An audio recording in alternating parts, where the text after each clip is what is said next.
Estamos en contacto con el doctor Gustavo Nakamura para conocer su opinión. Doctor Nakamura, ¿cómo está usted? Muy buenos días. Gracias por estar en Radio Nacional del Perú. Muy buenos días, Ricardo, y muchas gracias por la invitación. Bueno, dos normas aprobadas por el Congreso que, como decíamos, modifican la ley universitaria. ¿Y cuál es su opinión, su reflexión a priori de esta decisión adoptada por el Parlamento que ya es ley? Primero que hay que decirlo es que no se entiende cómo sacan una ley Ujú. donde mezclan dos cosas. Una cosa es el licenciamiento de universidades y otra cosa es la educación a distancia. Pareciera que como que sacan una ley modificando dos partes distintas y dos ámbitos distintos de la reforma llamada universitaria que se dio. Entonces, esto es raro, nos llama la atención, hay que decirlo, llama la atención, Ujú. porque lo correcto hubiera sido dos proyectos de ley o dos leyes distintas, que es lo mejor, y desarrollarlas un poco más, Ricardo, porque lo que mencionan por uno es, ya no hay licenciamiento, pero cada 3 años vas a pasar un proceso de supuesta evaluación o autoevaluación o de expertos internos o externos y nada más. No te dice plazos, si hay sanciones, Ujú. si es que pierdes el licenciamiento. O sea, ahí queda supongo que eso lo verá el reglamento. Esperemos que así sea. Y por el otro lado, es interesante el 100% de educación online o a distancia. Esto ya en el mundo se da, y da una serie de mecanismos de supuestamente que va a dar el tema de calidad. Yo creo que han debido incluso ser más específicos y que la norma sea clara incluso para algunas carreras específicas.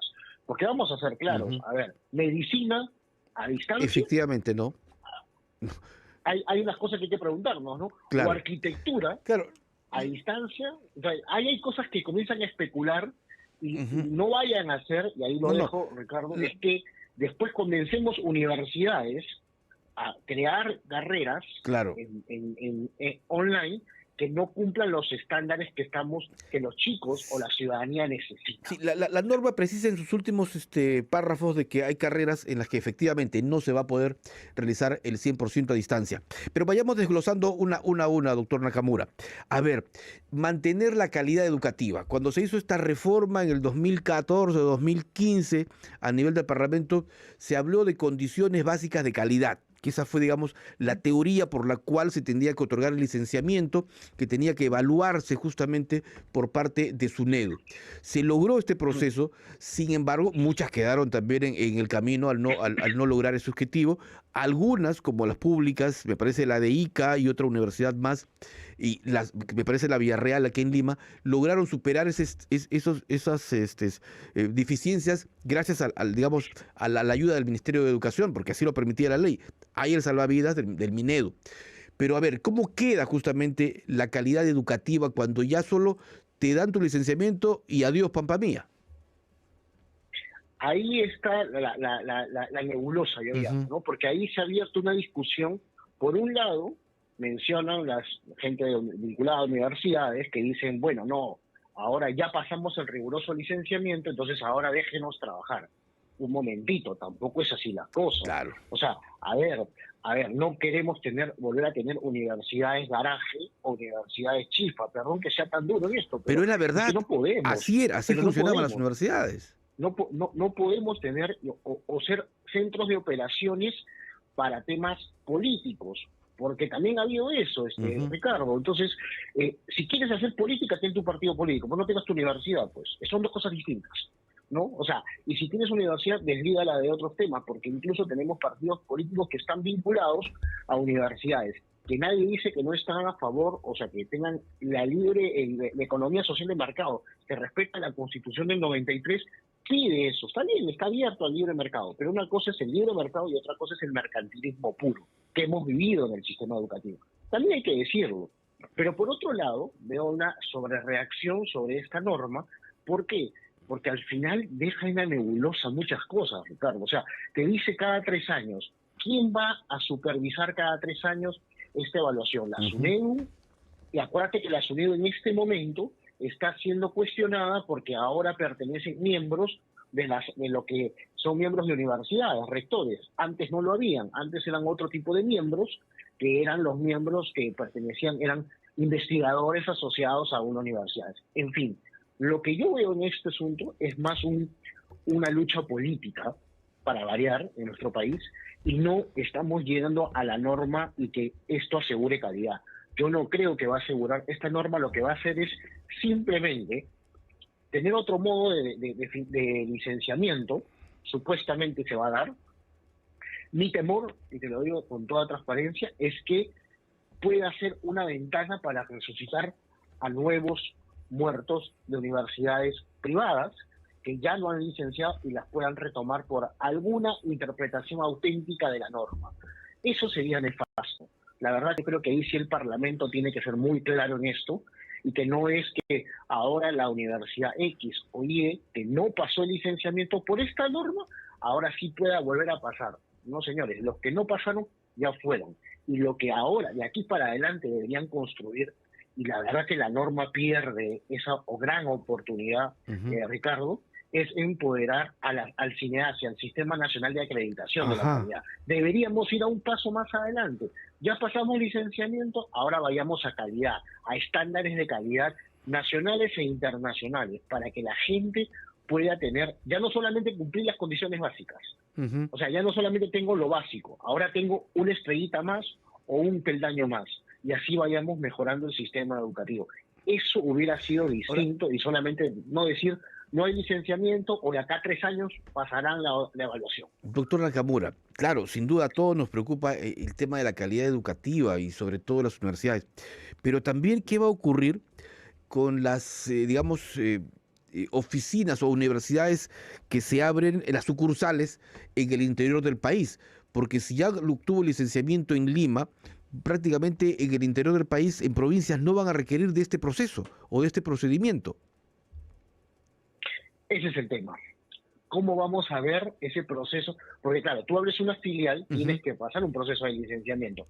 Ahí queda la nebulosa, otra vez la interrogante de la norma, ¿no? Claro. O sea, yo soy Universidad Gustavo Nakamura, vamos a imaginar. Entonces, yo ya pasé el licenciamiento, entonces yo ya puedo abrir una filial, no sé, en Cajamarca, en Arequipa, en Tacna, o tengo que pasar el proceso de licenciamiento para esa sede. La norma, la ley no lo dice. Lo deja en interrogante.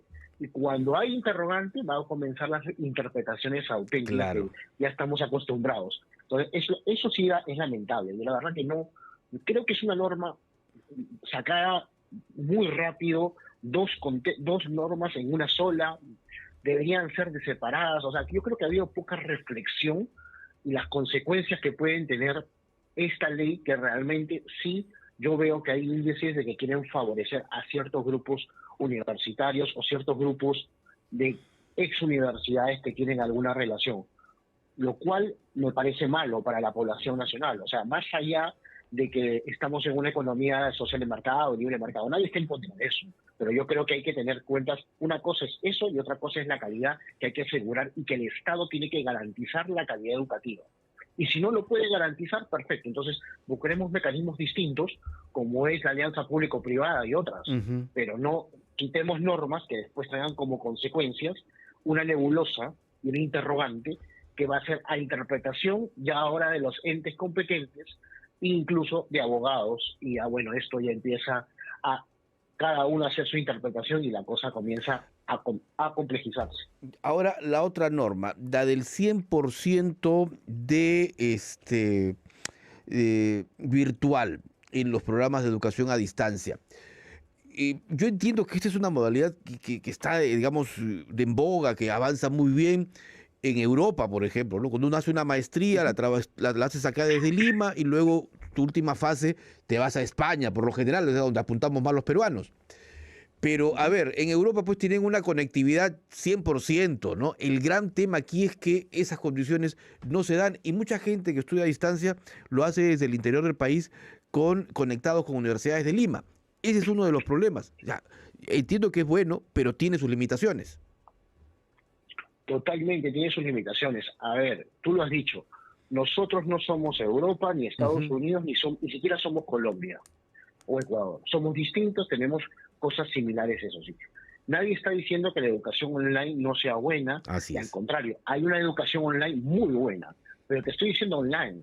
Ujú. Cuidado con la educación a distancia, que en su momento, tú te vas a acordar, que había ciertas universidades que te mandaban en encomienda los libros, tú llegabas con libros y te Sí, llegaban los libros pues, y tú tenías que leerlo y pasabas un examen a distancia. Eso no es educación online, pues, de calidad. Eso es mentira, eso es una estafa, disculpen. Una educación online es cuando tú tienes un tutor, tú cuando tienes una plataforma que tienes una interacción como lo estamos teniendo ahora, tú ujú, cuando sabes que existen compañeros, no hay compañeros fantasmas, ¿no?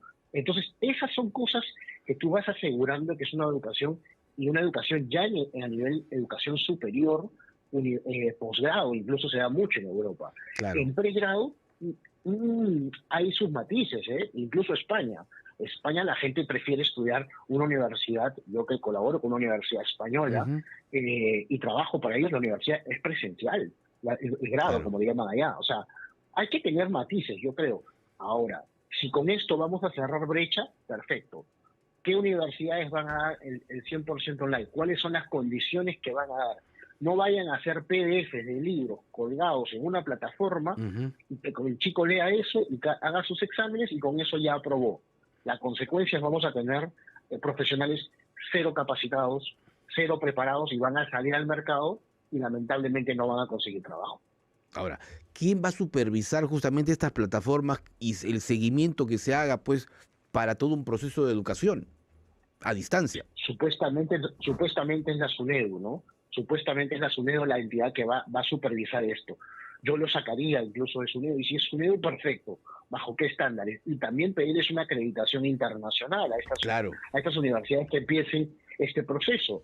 Por ejemplo, en España, la ANECA es como la entidad de la SUNEDU que supervisa, y cada 3 años, creo, 2 años pasan, y cada vez que abren una carrera, tienen que pasar todo el proceso, Ricardo. No es que yo ya pasé una vez, como ves, la norma anterior y listo. No, no. Paso igual a ver cómo es mi proceso.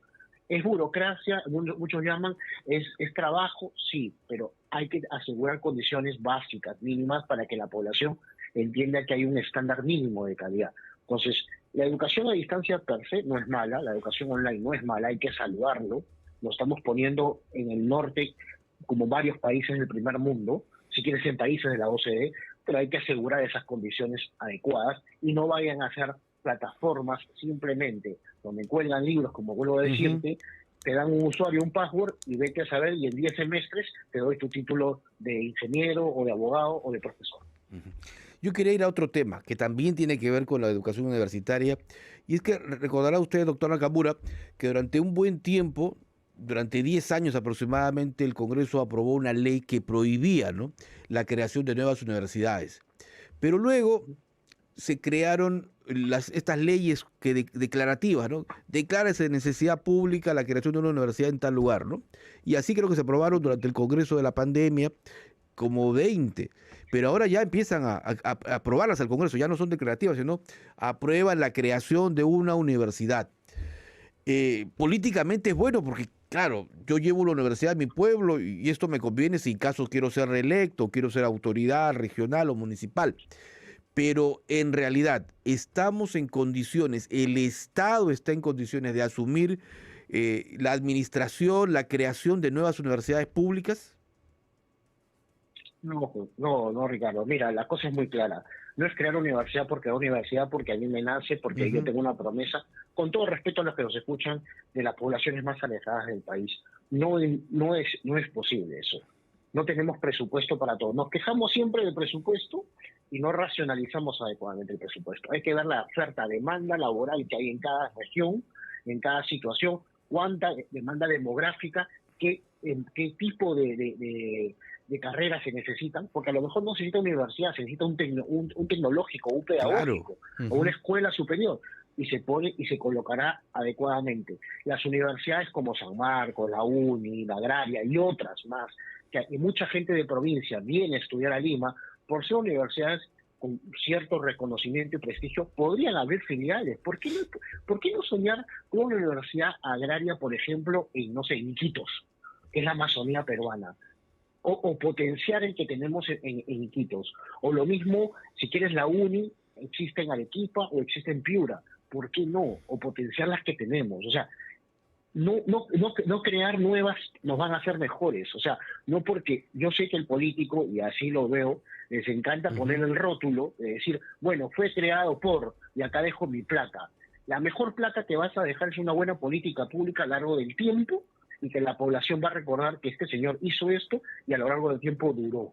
Esa es la mejor política pública. Pero claro, Sin duda. es más cortoplacista poner simplemente la plata. Yo lo entiendo desde el punto de vista político, pero a nivel técnico y a nivel de política pública tenemos que pensar un poquito más allá, ¿no? Sin duda. Tenemos que pensar en el Perú y en el futuro, justamente. Nadie se niega a la inversión, pero que sea bajo de condiciones y reglas buenas y que permita justamente garantizar una buena calidad. Muchísimas gracias, doctor Gustavo Nakamura. Ha sido un gusto volver a conversar con usted y seguramente tendremos un nuevo contacto para seguir hablando sobre la educación, que es una de las ejes fundamentales para el desarrollo de un país como es el Perú. Muy gentil. A ti, Ricardo, muy buenos días.